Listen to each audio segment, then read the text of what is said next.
Hello Cancer, Sun, Moon, Rising, and Venus Signs. Kamusta kayo? Sana po nasa mabuti kayong kalagayan. Welcome back po sa Star Tarot.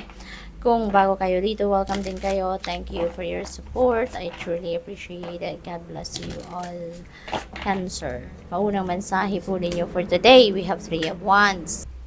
So this is good luck energy, Cancer. Kaya may swerte, may good fortune, may good luck, no? Sa ngayon nababalot sa inyo. So this is really beautiful. At saka adventure time, no? Maybe you are looking for an adventure sa ngayon at pwedeng yung adventure na to is related to pasyal. Meron kayong gustong puntahan na hindi pa ninyo napupuntahan, or pwedeng adventure ito na adventure sa buhay. No? Yung ganun ba? Pwedeng susubo kayo ng mga bagong paniniwala sa ngayon, susubo kayo ng bagong methodologies sa pagharap sa mga sitwasyon ninyo sa buhay, new perspective, yung mga ganun ba? No? So, pwedeng ganun ang ganap ng iba sa inyo rito.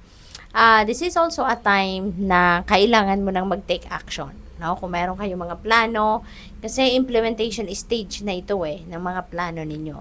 So, 2 of Wands is about planning. Diba? So, ngayon, 3 of Wands is about implementation of your plans. Kaya, maaari ngayon, you're definitely going to take action na. No? Or, iniimbitahan na kayo na now this could be a sign na divine timing na to.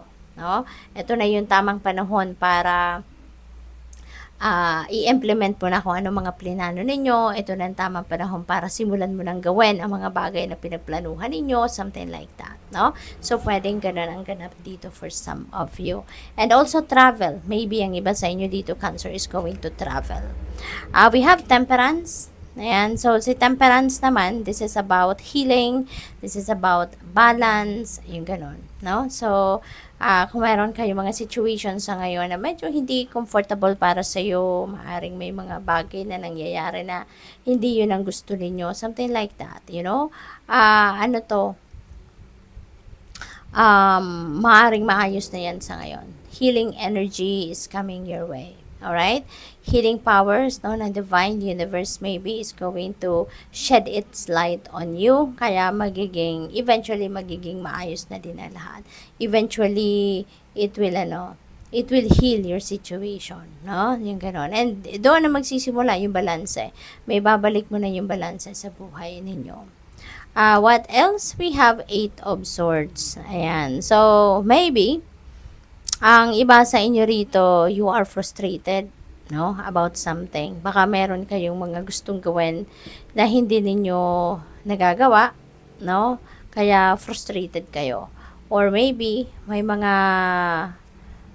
pinapangarap siguro kayo na ginagawa niyo naman na lahat pero hindi nagka-come to fruition, kaya you are feeling frustrated. So, pwedeng ganun din ang ganap. But we have healing energy. Kaya kung ano man ang sitwasyon na to, eventually you're going to come out of that at mag-heal, no, yung inyong sitwasyon. Yung mga frustration na yan, anxiety na yan, that will be healed, no?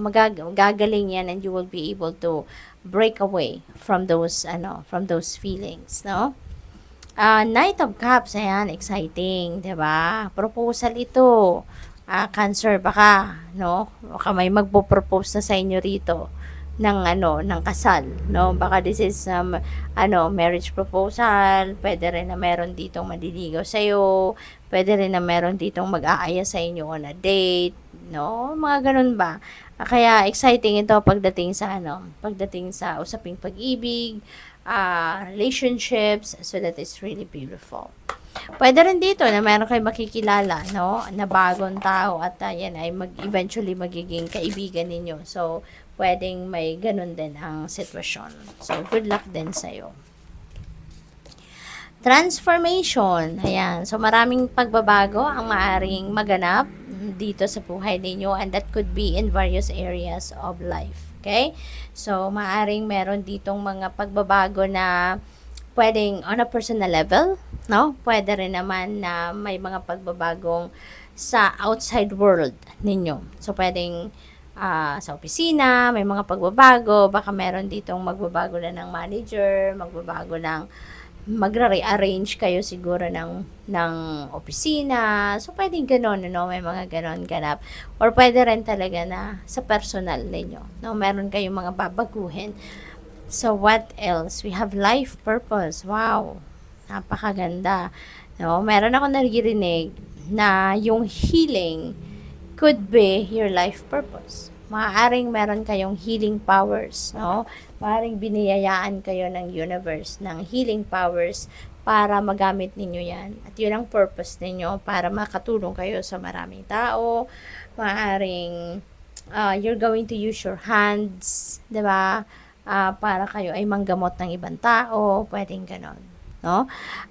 For others of you naman, maybe mababago ang buhay ninyo sa ngayon because you are going to start to embrace your purpose in life. Dahil siguro, figured out nyo na, alam nyo na sa sarili ninyo ngayon kung ano yung purpose in life ninyo. Kaya yun ang maaaring you're going to start embracing it now. Kaya yun na ang pagmumulan ng pagbabago sa buhay ninyo. We have financial health. Ayan. So, siguro ngayon, magbabago na ang kalagayan din ninyo sa pera, no? Pwede rin na nanggagaling kayo rito sa medyo may financial struggles.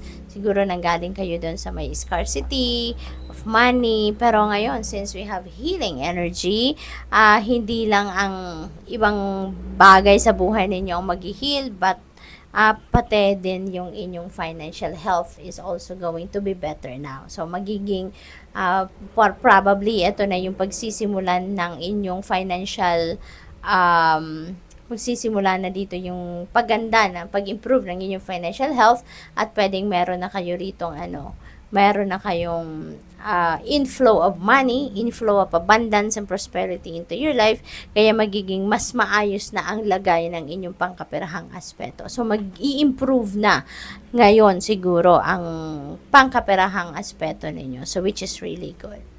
What else? We have travel. Ayan. So, may pagbabiyahe dito ang iba sa inyo. Baka yung date ninyo, baka kailangan pa ninyo mag-travel. Baka yung invitation sa inyo dito ng manliligaw ninyo, baka pwedeng mag-abroad kayo, di ba? Or pwedeng magta-travel kayo somewhere, other parts of the country.